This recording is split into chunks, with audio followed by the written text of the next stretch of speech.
当地时间4号，乌克兰总统泽连斯基确认乌军已经收到第一批美制 F-16战机，并且这些战机已经在乌克兰境内执行任务。俄总统新闻秘书佩斯科夫当天表示，这些战机最终都将被摧毁。有分析认为，乌克兰此次获得的战机数量有限，不足以形成有效战斗力。F-16入乌的象征意义大于实质意义。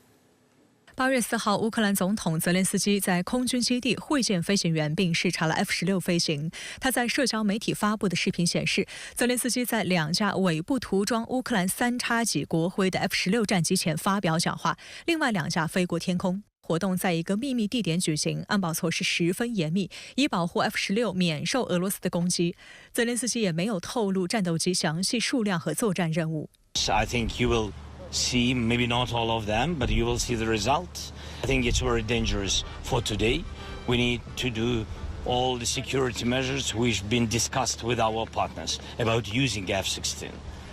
But anyway, these jets are in our sky.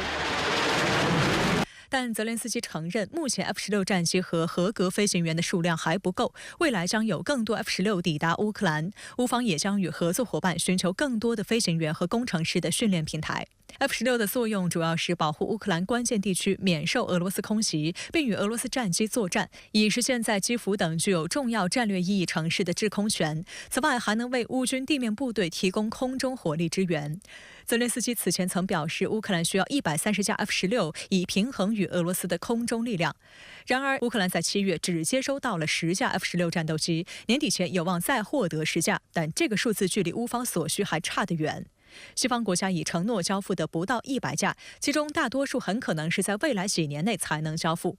此外，目前只有25名乌军飞行员完成了 F-16战斗机的全部飞行训练课程，被认定可以执行作战任务。这也就意味着，即便西方国家加快交付速度，乌克兰也不具备立刻将这些战斗机开到战场的能力。此外，由于数量稀少 ，F-16对乌克兰来说弥足珍贵，在战场使用方面也会更保守。因此，有分析认为，最新接收的 F-16对乌军象征意义大于实质意义，其中最大价值是提升士气。对于乌克兰来讲 ，F-16的平台的到达呢，当然会方便它发射一些，比如说西方的弹药，包括也方便它跟北约之间进行这种更好的沟通。但是，其实对于整个战场的真正的影响，应该是相对比较有限的。那么对于乌克兰来说呢，这个相关的战机的到货，包括使用，首先还是要考虑它的政治上的影响力。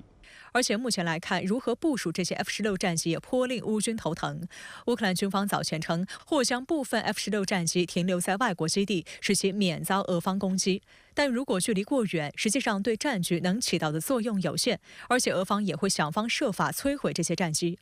如果部署在乌克兰国内，那就会更加直面俄军的打击。据称，泽连斯基此次出席 F-16战机入列仪式是在基辅以西约40公里的瓦西尔科夫机场。事实上，就在今年6月，俄军就曾用空射巡航导弹袭击了该机场的一个大型燃料库，引发的凶猛火势持续超过了30小时。英国皇家联合军种研究所军事专家贾斯汀·布朗克认为，到目前为止，乌克兰空军在很大程度上依靠分散行动来确保其战机不会被摧毁。通过将战斗机在基地内部或各个基地之间不定期移动，可以让俄军空袭难以找到目标。但如果乌克兰要确保 F-16战机能够起飞应战，这种情况可能必须改变，因为该机型对于机场配套设施的要求较高。乌克兰任何改善现有基地基础设施的尝试，都将被俄罗斯的侦察力量察觉，并引来后续的打击行动。也不排除乌克兰方面为了最大化 F-16到货这件事情的政治意义，那么利用我们说这个极为有限的人员，可能比如说用1-2架 F-16去进行这种长途奔袭，以试图达到一个比较高的政治上的影响力。这样的使用呢，是不是有可能会导致 F-16的战机迅速的进入到战损的一个状态？俄罗斯驻美大使安东诺夫5号表示，虽然美国已经限制乌军使用 F-16的区域，但这些可携带核武器的飞机出现在基辅，已经对俄国家安全构成了严重威胁。但俄方同时表示，美西方提供的 F-16不会改变冲突的结果，只会延长冲突。克里姆林宫发言人佩斯科夫表示，基辅没有灵丹妙药，也不会长期拥有这种灵丹妙药。俄军方已下令将向摧毁 F-16的人员提供奖励。